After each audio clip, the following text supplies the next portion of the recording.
وہ جب حضرت ابراہیم خلیل اللہ علیہ السلام کی آگ کو جلایا جا رہا تھا تو ایک چڑیا نے اپنی چونچ میں پانی بھر لیا اور سہیلیوں سے کہنے لگی چلو ابراہیم کی آگ بجھانے چلیں۔ کہنے لگی تیری میری چونچ سے کیا بنے گا، وہ تو ہزاروں مربع بیل میں پھیلی ہوئی آگ ہے۔ اس نے کہا مجھے یہ نہیں پتا کچھ بنے گا کہ نہیں بنے گا، میں تو حضرت ابراہیم کے عقیدت مندوں میں نام درج کروانا چاہتی ہوں۔ وہ چڑیا چونچ کا پانی لے کے پہنچی، جیسے ہی اس نے پانی چھوڑا اللہ نے فرمایا یا نار کونی بردم و سلاما علی ابراہیم، اے آگ تو ٹھنڈی ہو جا۔ پانی تو چڑیا کی چونچ سے نکلا، آگ تو اللہ ہی بجھاتا ہے، وہی بجھانے والا ہے۔ چڑیا رو کے کہنے لگی یا اللہ تیرا شکر ہے میرا قطرہ بھی قبول ہو گیا ہے، میرا قطرہ۔ ہم اپنا قطرہ ڈالنا چاہتے ہیں، ہماری رائے یہ ہے کہ کسی کے کان سے ہماری آواز ٹکرائے تو اللہ اس کے دل کو ہدایت عطا فرما دے۔ ہم اس جذبے کے ساتھ، اس شوق کے ساتھ، اس درد کے ساتھ میرے عزیز صبح سے لے کر کے یہاں تشریف فرما تھے۔ کئی دنوں سے بڑی جد و جہد تھی، بڑا کچھ تھا، اور دین کا اپنا ایک رنگ ہے۔ اس میں سب سے قیمتی جو اجر ہوتا ہے وہ تانے اور تنقید کا اجر ہوتا ہے۔ اور میں اپنے دوستوں کو اکثر کہتا ہوں جے کر محبوب دے ناں دا ملے مینا، انہوں چولی پا لئیے پنجے سٹیے نا، تے جے کر یار دے نام دی ملے سولی تے جھوٹا جھوٹ لئیے پچھاٹیے نا۔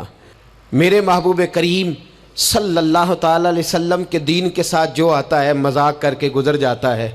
یہاں بڑے بڑے لیڈر، بڑے بڑے سیاستدان اور بڑے بڑے سرمایہ دار دین کو اپنے مقاصد کے لیے استعمال کرتے ہیں۔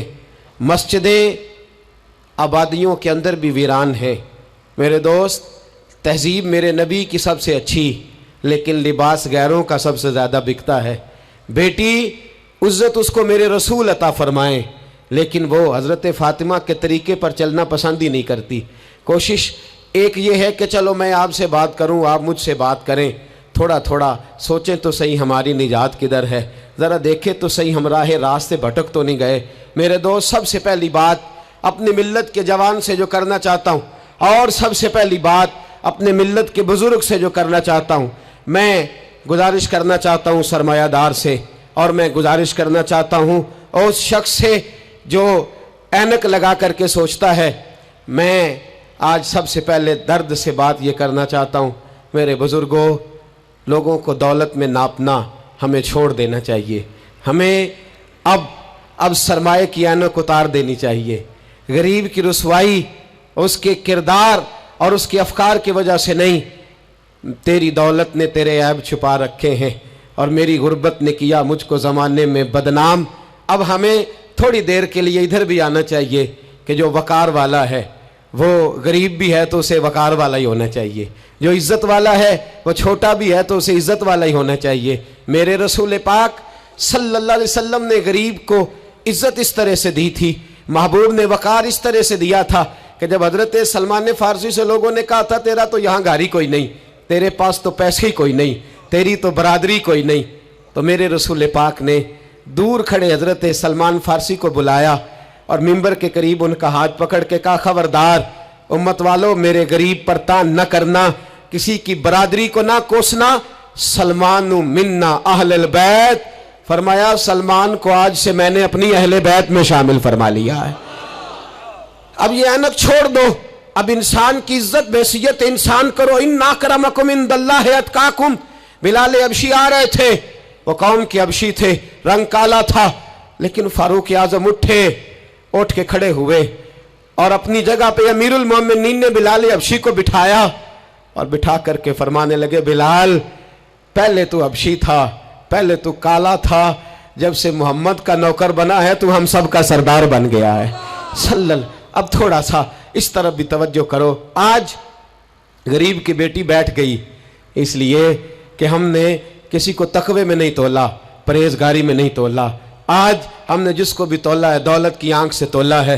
پہلے تو عمرہ خیال کرے، دولت کی ناانصافی نے اور تمہاری دولت کی بندھی ہوئی پٹی نے آج غریب کے بچے کو ڈاکو بنایا ہے، شرابی اور عیبی بنایا ہے، اسے رشوت لینے پر مجبور کیا ہے۔ سب سے پہلی بات میری ان حضرات سے ہے، وہ ذرا اینک بدلیں۔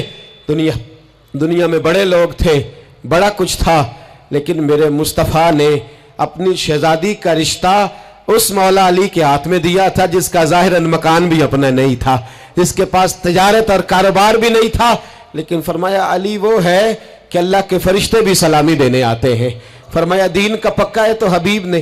اور دوسری، ادھر آؤ میری ملت کے غریبوں، ادھر آؤ میری ملت کے غریب نوجوانوں، اب یہ چھوڑ دو کہ ہم امیر کی طرف توجہ کریں گے اور وہ ہم اس کے نوکر بنیں گے، اس کی چاکری کریں گے تو پھر ہم آگے کی طرف بڑھیں گے۔ تھوڑی روٹی میں گزارا کرنا سیکھ جاؤ، وقار، خودداری، عزت نفس، اس کی طرف توجہ کرو۔ اور دیکھو میرے رسول پاک صلی اللہ علیہ وسلم نے حضرت حکیم بن حزام اور حضرت سلمان فارسی کو حکم دیا تھا، فرمایا زندگی بھر تم نے سوال نہیں کرنا، تم نے زندگی بھر کسی کے آگے ہاتھ نہیں پھیلانے۔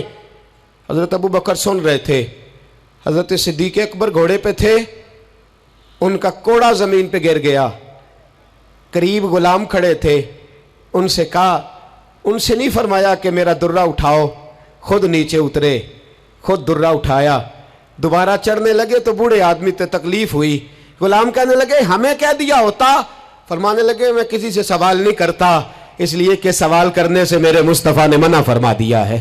تھوڑی روزی پہ گزارا کر، عزت کے ساتھ رہ، خودداری کی زندگی جی۔ میری ملت کا جوان بھی آج سوچنے لگا ہے کہ دھوکے سے صحیح، فراڈ سے صحیح، کسی امیر سے نکاح کر کے صحیح، کسی بڑے کی غلامی کر کے صحیح، مجھے کسی بھی طریقے سے دولت مند بننا ہے، نہ بھکاری بن، نہ اپنے آپ کو رسوا کر، تھوڑے پہ گزارا کر۔ میرے رسول پاک صلی اللہ علیہ وسلم نے منع فرمایا ہے۔ حضور نے فرمایا جو بغیر ضرورت کے سوال کرے گا، قیامت کے دن جب آئے گا تو اس کے چہرے پر گوشت نہیں ہوگا، صرف ہڈیاں ہوں گی۔ ارے ہر اشارے پر گاڑی رکتی ہے تو بھیک منگوں کا زور لگ جاتا ہے، مسجدوں میں بھی ہم غیروں سے مانگتے ہیں، درباروں میں بھی ہم دنیا داروں سے مانگتے ہیں، ہم چوک اور چوراہوں میں بھی دنیا داری سے مانگتے ہیں۔ یہ رسول اللہ کی امت ہے، اس محبوب کی امت جس نے 4 دن فاقے کیے ہیں پر کسی کے آگے دستے سوال دراز کرنا پسند نہیں کیا۔ اور یاد رکھو ہم نے بھی لوگوں کو مدد دے کے بھکاری تو بنایا ہے، لیکن کبھی انہیں اپنے ساتھ بٹھا کے عزت عطا نہیں فرمائی۔ اب بھکاری بنانا ہمیں چھوڑ دینا چاہیے۔